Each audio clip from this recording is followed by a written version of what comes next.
Visit globalcastresources.com. So I thought I would share about being content or contending.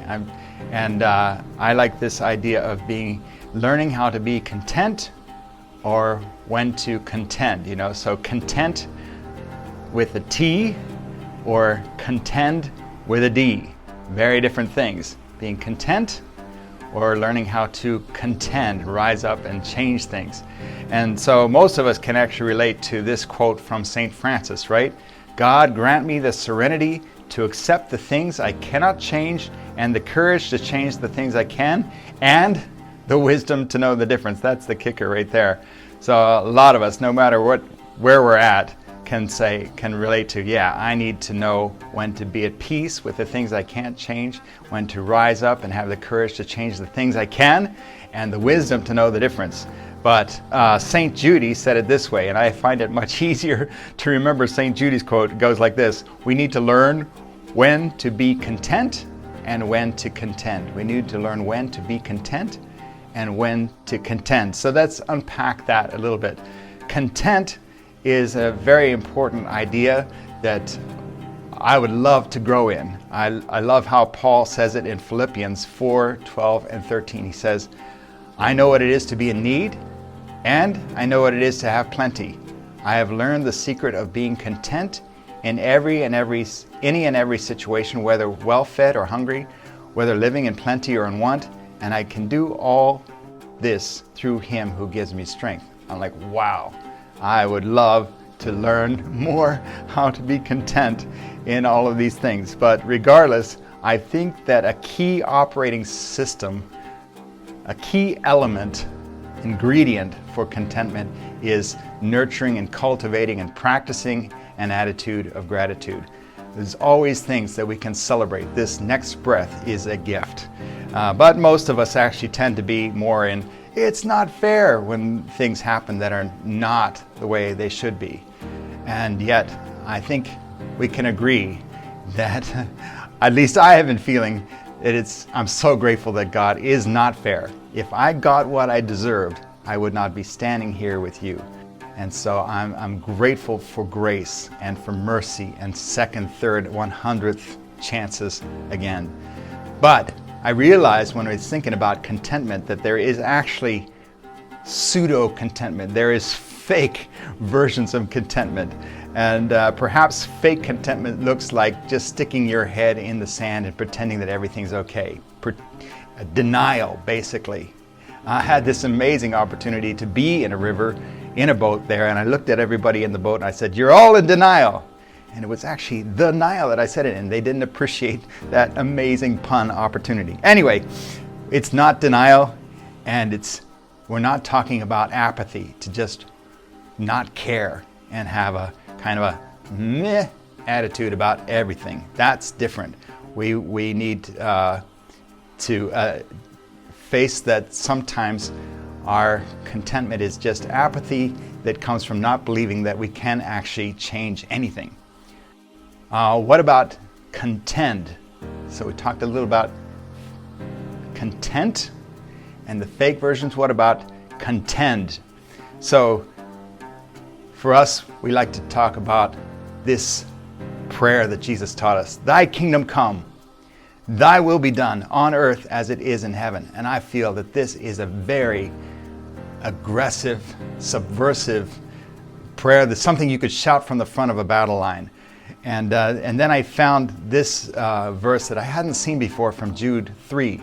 Beloved, while I was very diligent to write to you concerning our common salvation, I found it necessary to write to you, exhorting you to contend earnestly for the faith which was once delivered for all the saints, to all the saints. So it's very clear here that we are supposed to actually contend for things. Yes, it's all done and won on the cross, and yet there's a role for us to rise up and contend. I love how it says in Romans 12:21, do not be overcome by evil, but overcome evil with good. Don't just say, what can we do? It's bad. But actually rise up proactively in revolution against the evil. So, but how do we do that? How to do that? I've been learning recently that it's not about just trying harder, working harder. It's about soaking, surprisingly enough. So in Psalm 1 it says, "But his delight is in the law of the Lord, and on his law he meditates day and night. He is like a tree planted by the streams of water." And here we are in super hot Cambodia. We're like, how do we not just survive but thrive here? And I don't think it's just pulling ourselves up by our spiritual bootstraps and trying harder. It is soaking in the Word and letting it become more real to us and informing how we live. And then we can be like that tree that's got its roots into the water. And whether it's dry outside or whatever is going around in our circumstances, we can still not just survive, but actually thrive. But I'm aware that there is also fake versions of contend, fake contending. And I think it's basically what I alluded to previously. Contending is not striving. Contending is not just working harder, trying to muster up belief. And so let's not misinterpret that in our own lives. We don't have to try harder in that sense. And the contending is also not this idea of empire building. I'm just going to take things into my own hands and make a name for myself and build my own empire rather than trusting that I can seek first His kingdom. Anyway, so what? We still have some things to deal with. We still need to learn the art of learning when to be content and when to contend, when to be content and when to contend, as St. Judy said. And the wisdom to know the difference is the kicker. When do I know what to do? And is this a matter of just balance? I don't think so. Usually when people think of balance, they think of identifying a position and locking into it. But if you're on a tightrope and you lock into position, you're going to fall off.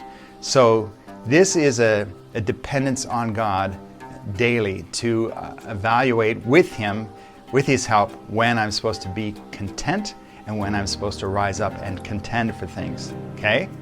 So, I mean, religion is really all about trying to figure out the system and make it work. Take it in your own hands and work the system to your own benefit.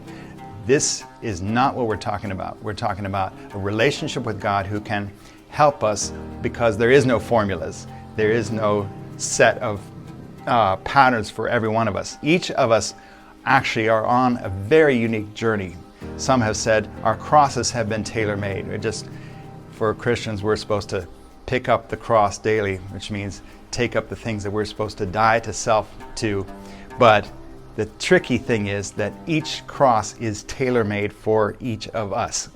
For example, we are actually not qualified to judge each other when we are supposed to be content and when we are supposed to contend.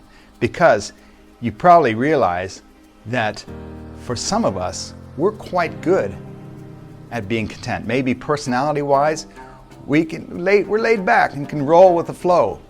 And so our cross actually might be more in the line of learning how to contend for things, to rise up and say no. But others of us have no problem rising up and saying no, and making sure that the right thing gets done at the right time and the right way, and activating things right away. And our cross is to lay back and trust and release and go and wait. Very difficult. And so actually none of us are actually qualified to judge each other's seasons. And those two things, of course, could be happening at the same time. But if you look at somebody and say, you should be rising up to contend, we're not qualified to do that. And you should be laying back and being content, we're not qualified. These are seasons that each of us walk through in our individually crafted journeys. And so I think that's a good word as we think about when to be content and when to be contend. To contend is that none of us should be judging each other in those seasons.